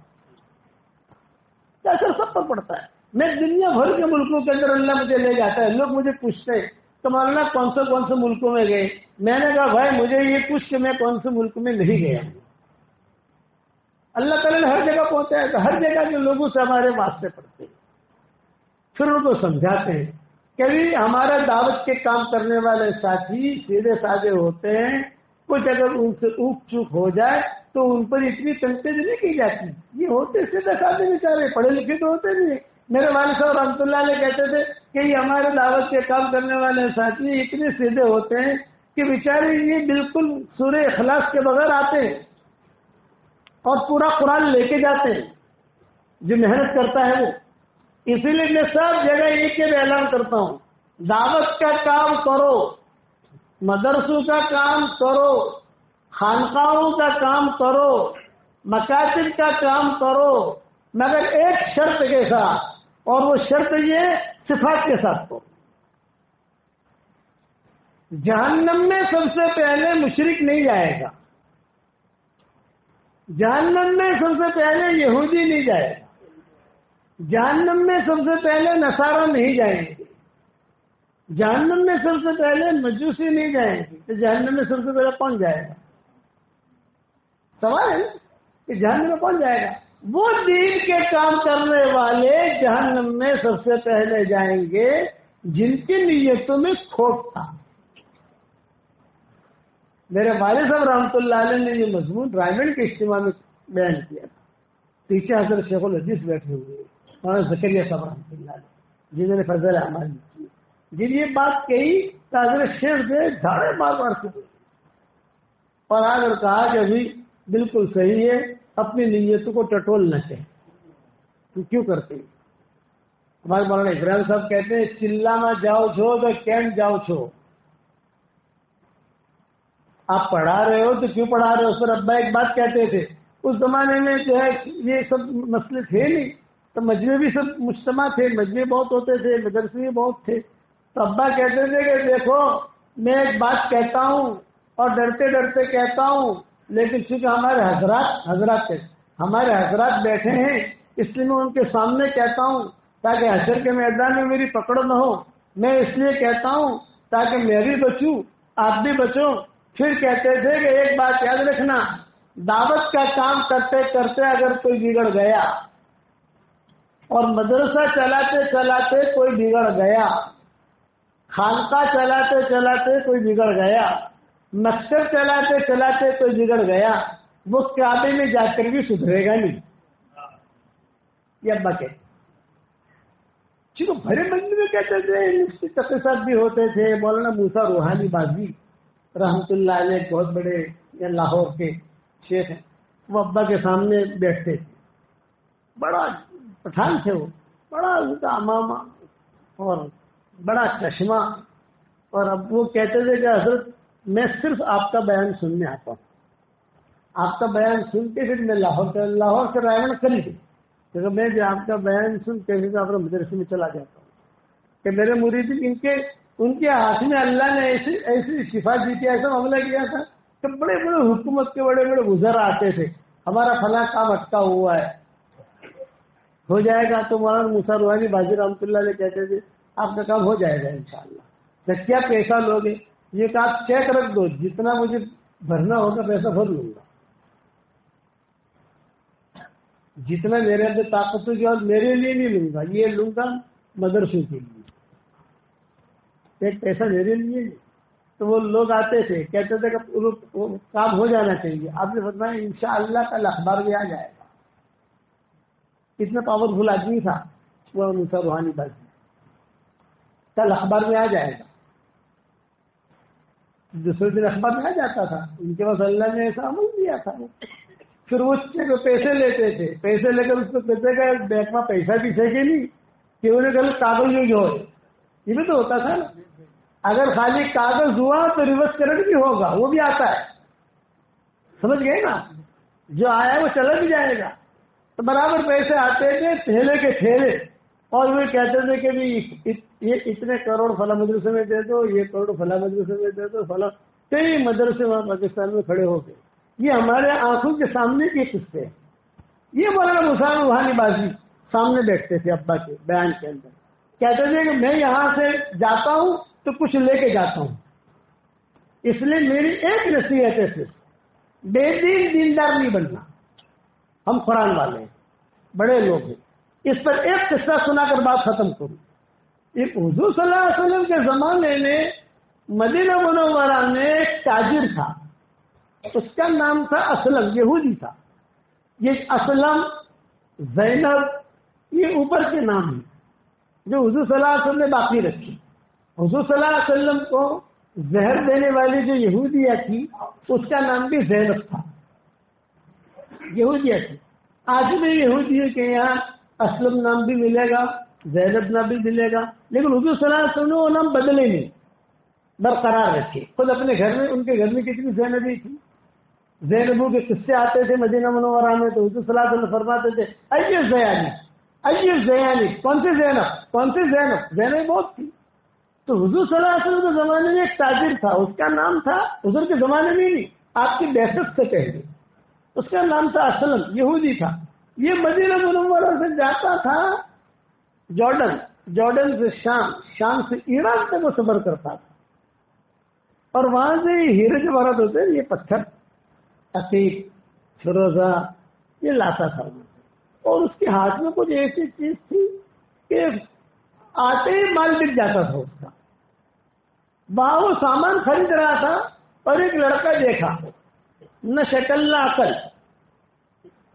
یہ قصہ میں نے ڈاویل میں بیان کیا ہے، یہ کسی سفر میں تو علماء بیٹھے تھے، یہ قصہ بیان کیا، وہی ہوا نا بیان، اور آج شاید وائرل بھی یہ قصہ ہوا ہے۔ نہ شکل نہ عقل، یہ اسلم نے کہا بھائی تو کون ہے؟ یہ کہا میں یہاں ہوں، غریب ہوں، نہ شکل ہے نہ عقل ہے، کھانے کی کوئی چیز بھی نہیں ہے میرے پاس، لوگ دیتے ہیں تو میں لے لیتا ہوں، کھا لیتا ہوں، کچھ ماں کے لیے لے جاتا ہوں، کچھ باپ کے لیے لے جاتا ہوں، رات کو چلا جاتا ہوں گھر پر، اور یہاں تو اسلم نے کہا میں تجھے یثرب لے جاؤں مدینہ؟ ہاں ہاں بڑی مہربانی، چل میں مدینہ جا رہا ہوں، تجھے لے جاتا ہوں۔ تو اسلم نے اسے غلام بنا دیا، حالانکہ غلام نہیں تھا، آزاد لڑکا تھا، لیکن یہودی کو ٹھکانا نہیں ہوتا ہے کہ میرا غلام ہے، میرا غلام ہے، میرا غلام ہے کر کے مدینہ پہنچا دیا۔ مدینہ پہنچ کر اس نے کہا بھی میں ایران سے جو ہے بہت اچھا غلام لایا ہوں، لیکن اس کی کوئی شکل بھی نہیں تھی، اس کی عقل بھی نہیں تھی، بیمار رہتا تھا۔ تو مدینہ والوں نے کہا کہ بھی ہمیں خریدنا نہیں ہے۔ ارے نہیں میں بہت سستا دے دوں گا، یہ لڑکا وہاں سے لایا ہوں، خرید لو۔ مدینہ والوں نے کہا نہیں خریدنا، تو اس نے اعلان کیا مجھے، میں فری دیتا ہوں، کوئی فری لے جاتے۔ مدینہ والوں نے کہا فری لینا میں بھی نقصان ہے، یہ مدینہ والوں نے کہا تو فری لینے میں کیا نقصان ہے؟ ارے کھلانا تو پڑے گا، اس کو کھلانا تو پڑے گا نا، دندا مطلب تو کچھ کرتا نہیں ہے، خالی پھونک کو تو اڑ جائے، ایسا ہے یہ لڑکا، نہیں خریدنا۔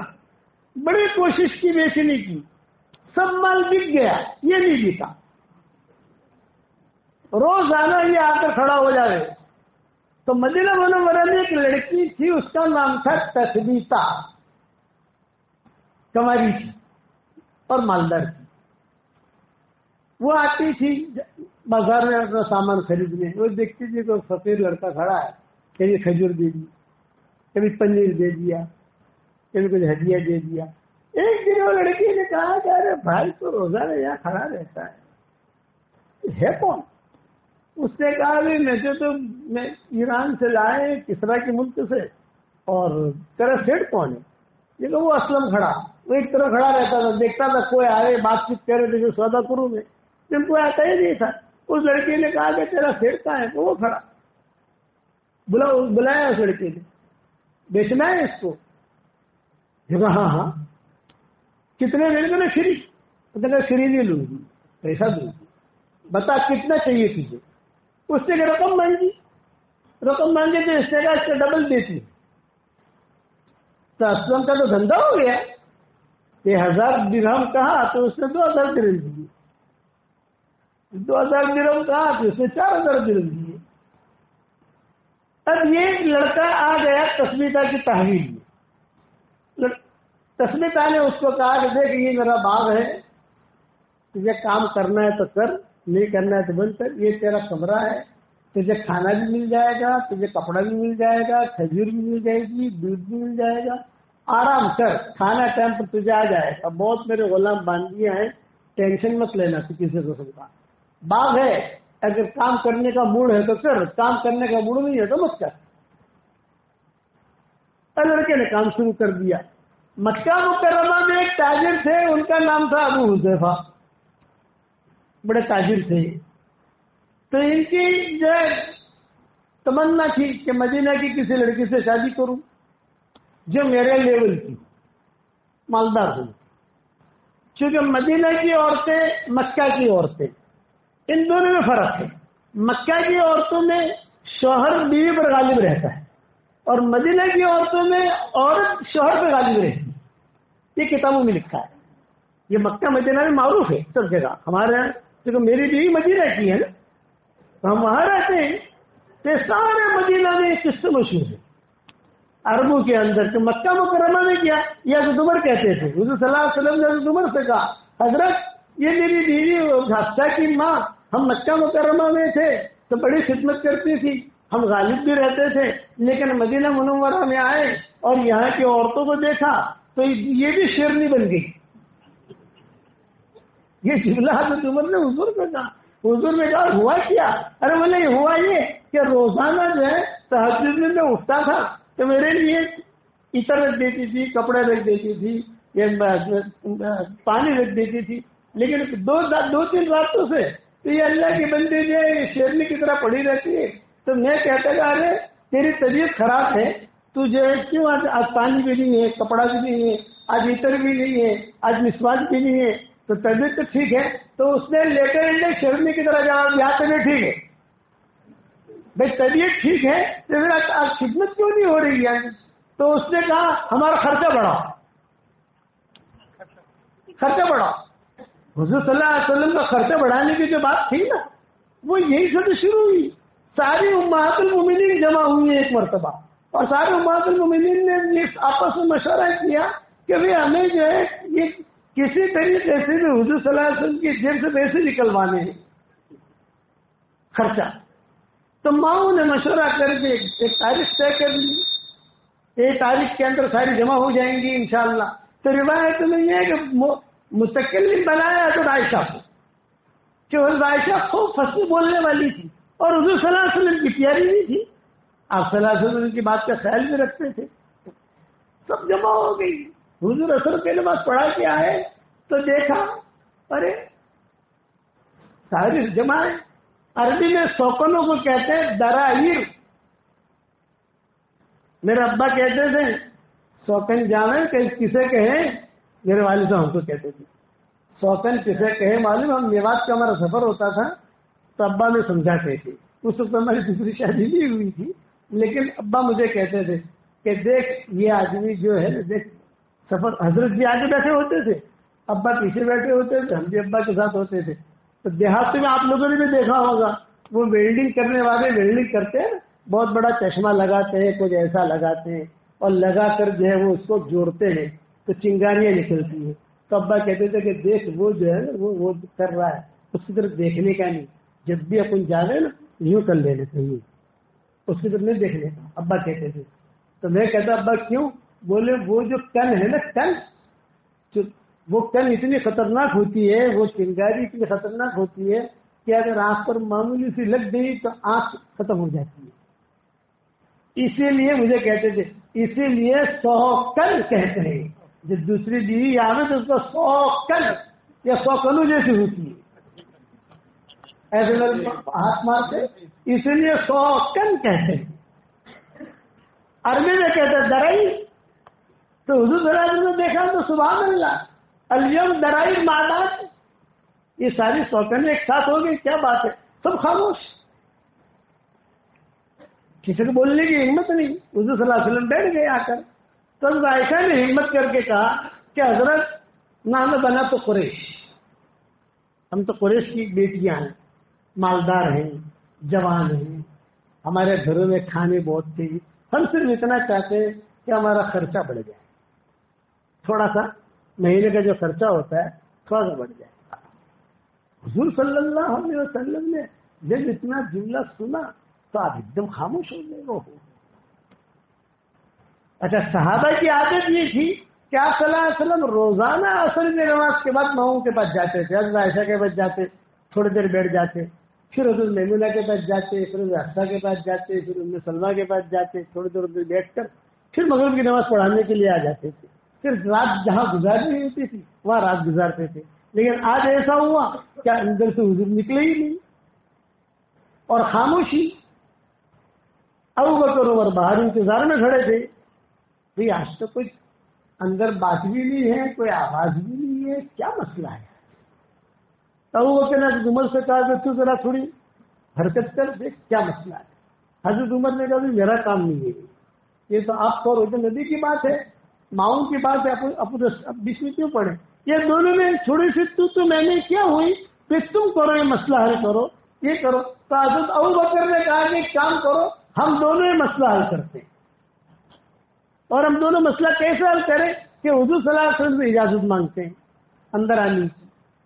تو دونوں نے کہا کیا ابو بکر بھی ہے عمر بھی ہے، ہم کمرے میں آنا چاہتے ہیں. جب کمرے میں آنا چاہتے ہیں تو حضور نے اجازت تو دی، لیکن اس اجازت کے اندر غصہ ٹپک رہا، ناراضگی ٹپک رہی تھی. بھائی ایک تو اجازت یہ اہلان سہلان تشریف لائیے تشریف لائیے تشریف لائیے، ایک تو یہ جس میں محبت ٹپکتی ہے، اور ایک آئیے آ جائیے.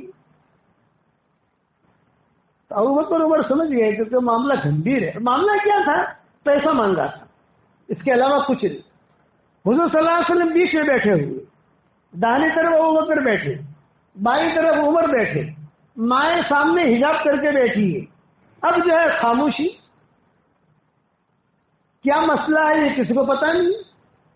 ماؤں کو تو پتا ہے، حضور کو ہی پتا ہے، لیکن ابو بکر عمر کو تو پتا نہیں. ابو بکر اشارہ کر رہے عمر کو کچھ بات شروع کرو، تو عمر کہہ رہے ہیں آپ شروع کرو. دونوں ایک دوسرے کو. اور حضور صلی اللہ علیہ وسلم خاموشی کے ساتھ بیٹھے ہوئے، مائیں بھی خاموشی کے ساتھ بیٹھی ہوئی.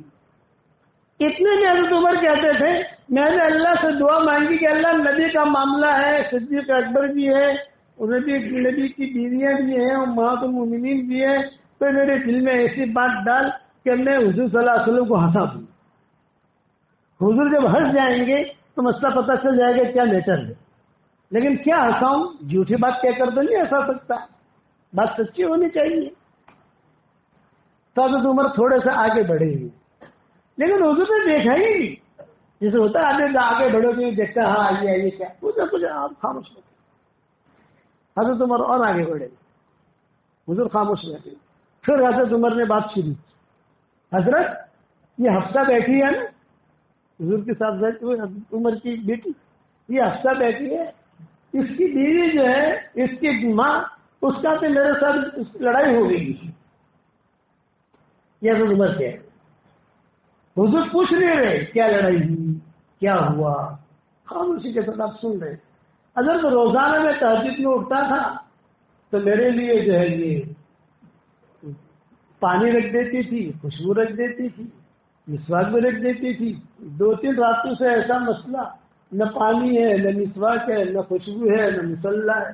میں نے رات اس کو پوچھا کہ یہ کیا ہے، طبیعت تو ٹھیک ہے؟ تو اس نے لیٹے لیٹے جواب دیا ہاں طبیعت ٹھیک ہے. ارے جب طبیعت ٹھیک ہے تو میری خدمت کیوں نہیں؟ تو اس نے حضرت ایسی بات کہی جو میری اچنبے میں پڑ گیا. ایسی بات کہی یہ کیا بات؟ حضرت عمر نے وہ بھی اشارہ کیا، مکہ کے اندر شوہر غالب رہتا ہے عورتوں پر، اور مدینہ میں عورتیں غالب رہتی ہیں شوہر پر. یہ بھی کتابوں میں ڈھیروں لکھا ہوا ہے. جب مدینہ میں شادی کرو یاد آئے گا آپ کو انشاءاللہ. تو یہ کہا انہوں نے، حضرت عمر نے کیا کہا؟ حضرت عمر نے کہا حضرت میں نے بہت کہا اس کو کہ تو میری خدمت کر. تو اس نے لیٹے لیٹے کہا عمر ہمارا خرچہ بڑھاؤ، عمر ہمارا خرچہ بڑھاؤ. حضور ہنس دیے، ارے یہ بھی خرچہ بڑھانے کے لیے جمع ہوئی ہے.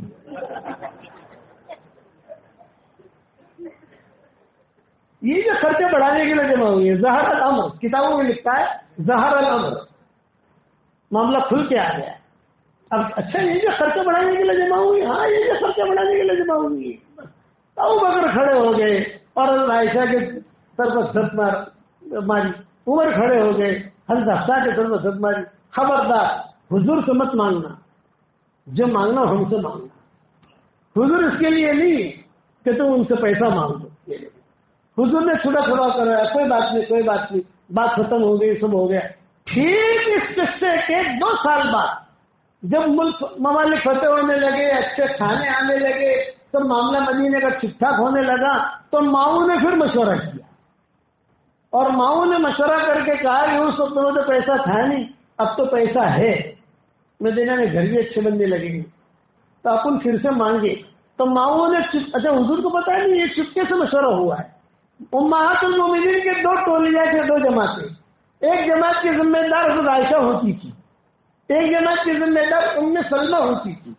اگر حضرت عائشہ اور ام سلمہ دونوں جڑ گئی کسی مسئلے میں تو معاملہ ٹینشن والا نہیں ہوتا تھا، اور اگر دونوں میں سے کسی ایک نے بھی مخالفت کر دی تو گھر میں ٹینشن شروع ہو جاتا تھا. حضور فکر میں پڑ جاتے تھے کہ اس کو کیسے سیٹ کروں، اس کو کیسے سیٹ کروں، یہ ہوتا تھا. آپ تاریخ میں دیکھو تو دونوں امہات المومنین کے 2 جماعتیں، ایک جماعت کی ذمہ دار حضرت عائشہ، ایک جماعت کی ذمہ دار ام سلمہ.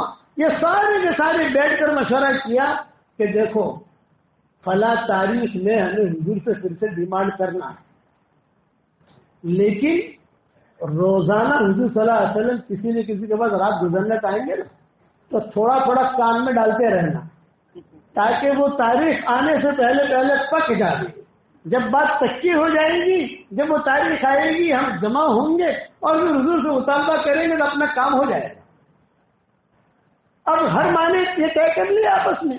اب حضور صلی اللہ علیہ وسلم جو ہے ہر ماہ کے پاس جاتے تھے ترتیب سے، تو ہر ماہ نے اپنے دل میں کیا کہا، ارے میں کیوں کان میں ڈال دوں، وہ ڈالی گی نا، میں کالی ہڈی میرے سر میں کیوں لوں، وہ کرے گی. کسی نے بات ہی نہیں کی اور وہ تاریخ آ گئی. اب جب تاریخ آئی، جمع ہوئی مائیں، حضور پھر آئے گھر میں. حضور صلی اللہ علیہ وسلم گھر میں آیا تو آپ نے حضور سبحان اللہ درائر ماں بات پھر سے کیوں جمع ہوئی. تو عائشہ نے تقریر کی. میں عربی جملہ آپ کو سنا تھا تو اب مزہ آ جاتا آپ کو، لیکن اب تو وقت بھی بہت ہو گیا. حضرت عائشہ نے کہا کہ حضرت ہمیں خرچہ نہیں چاہیے، ہمیں مال نہیں چاہیے، ہمیں کپڑے نہیں چاہیے، بس صرف ایک درخواست، ہمیں قورمے نہیں کھانے. مولانا یوسف رحمۃ اللہ علیہ اس جگہ پر قورموں کو جملہ کہتے تھے، حالانکہ قورمے تو زمانے میں ہوتے نہیں تھے، لیکن ان کی بڑی باتیں، بڑے آدمی سے بڑی باتیں تھی. بریانی نہیں کھانی، ہمیں قورمے نہیں کھانے، ہمیں کوفتے نہیں کھانے، یعنی اچھے اچھے پکوان ہمیں نہیں کھانے. بس صرف ایک درخواست ہے کہ ہم جوان ہیں، فاقے کب تک برداشت کریں، کھانے کے لیے ہمارا بس کچھ نہیں ہوتا. کبھی 3 دن کے فاقے ہوتے ہیں، کبھی 10 دن کے فاقے ہوتے ہیں. بس آپ ایسی ترتیب کر لیں کہ ہمارے فاقے ختم ہو جائیں. بس حضور نے جو سنا تو آپ نے فرمایا یہ فاقے جو تمہارے گھروں میں ہے یہ نبیوں کے مہمان ہیں، دل کی خاطر یہ فاقے ہیں. تم نبی کے مہمان کو اپنے گھر سے نکالنا چاہتی ہو، جاؤ تمہاری ہماری جدائی۔ یہ کہہ کے حضور کھڑے ہو گئے، 1 مہینے کی جدائی، کھڑے ہو گئے۔ جب حضور کھڑے ہوئے تو ماؤں نے پاؤں پکڑے، کسی نے پردہ پکڑا، ارے معاف کر دیجیے۔ جب حضور ایک نہیں مانے، حضور کا غلام تھا ربا باہر کھڑا ہوا تھا، ربا چلو ربا، سردوں چلے گئے۔ اب معاملہ جو ہے بالکل الٹا ہو گیا کہ اہل کا مسئلہ تو ایسا تھا کہ حضرت عمر نے ہٹا دیا، بات ختم ہو گئی، لیکن یہ تو مسئلہ کچھ اور ہو گیا۔ حضور صلی اللہ علیہ وسلم مشربہ ابراہیم میں چلے گئے، مسجد نبوی میں روزانہ آتے تھے نماز پڑھانے کے لیے، اور نماز پڑھانے کے بعد پیدل وہاں چلے جاتے تھے۔ مشربہ ابراہیم ایک جگہ ہے مدینہ منورہ میں، ہم وہاں سے ہمارا ناشتہ پہلے لاتے تھے۔ ایک ہمارے عبد المجید بھائی تھے وہاں مدینہ منورہ میں، تو فجر کی نماز میں ہمیں حرم شریف لے جاتے تھے، حرم شریف لے جا کر نماز پڑھا کر صلاۃ و سلام پڑھ کے وہ اپنی کار میں مشربہ ابراہیم میں لے جاتے تھے، اور وہاں ایک پھول والا تھا، پھول والا آدمی، اس کا نام بھی یونس ہے، بخاری ہے، وہاں سے ہم روزانہ پھول روٹی لیتے تھے۔ میں ان سے قصہ سناتا تھا کہ یہ مشربہ ابراہیم ہے، یہاں سے حضور صلی اللہ علیہ وسلم نماز پڑھانے کے لیے آتے تھے، اور یہاں سے نماز پڑھا کر یہاں واپس آتے تھے۔ پورے مدینہ میں اعلان ہو گیا، ماؤں کو طلاق ہو گئی، ماؤں کو طلاق ہو گئی، ماؤں کو طلاق ہو گئی۔ سارا مدینہ مسجد میں آ گیا، اور ابو بکر بھی آ گئے، رونے لگے۔ عمر تھے نہیں، ان کے 2 بیویاں تھیں، ایک بیوی یہاں رہتی تھی، ایک بیوی تھوڑی دور رہتی تھی، تو عمر وہاں گئے ہوئے تھے۔ صدیق اکبر نے حضرت عمر کے پارٹنر کو بلایا، حضرت عمر کا ایک پارٹنر تھا، اس کو بلایا اور بلا کر کہا عمر کہاں ہے؟ تو وہ تو وہاں گئے، میں بلا لاؤں۔ چنانچہ وہ آدمی بلانے کے لیے گیا اور زور سے کہا کہ عمر جلدی نکلو، مدینہ منورہ میں تو بہت بڑا حادثہ ہو گیا۔ دیکھ کیا حادثہ ہوا، یہ تو ساری ماؤں کو طلاق ہو گئی۔ نہیں، یہ تو نہیں ہو سکتا، اگر ماؤں کو طلاق ہو گئی خدا نہ خواستہ تو پھر اللہ تعالیٰ نبی کو اپنے پاس بلا لے گا۔ مجھے ایسا خطرہ لگ رہا ہے ملک غسان نے حملہ کیا ہے۔ اس زمانے میں باتیں چل رہی تھی کہ ملک غسان حملہ کرنے والا ہے مدینہ پر، کہ ملک غسان آنے والا ہے، مدینہ کو تہس نہس کرنے والا ہے۔ حضرت عمر نے کہا طلاق نہیں ہوئی ہوگی، ملک غسان نے حملہ کیا ہوگا یا اس کے حملے کی خبر پہنچی ہوگی، چلو میں آتا ہوں۔ حضرت پارٹنر نے کہا جلدی نکلو۔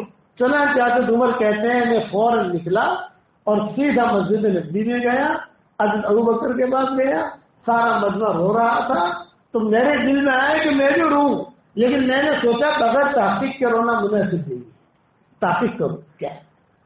ابو بکر سے پوچھا کیوں رو رہے ہو؟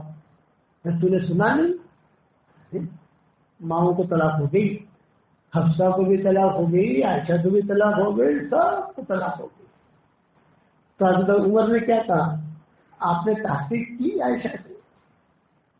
خالی باتیں، مجھے شرم آتی ہے میری بیٹی، لیکن ام المومنین ہے، میں کیسے تحقیق کروں؟ آپ رو مت، میں تحقیق کرتا ہوں۔ سیدھا حفصہ کے پاس کرتا، بیٹا ایسا سن رہے ہیں تم لوگوں کو طلاق ہوئی، صحیح خبر ہے؟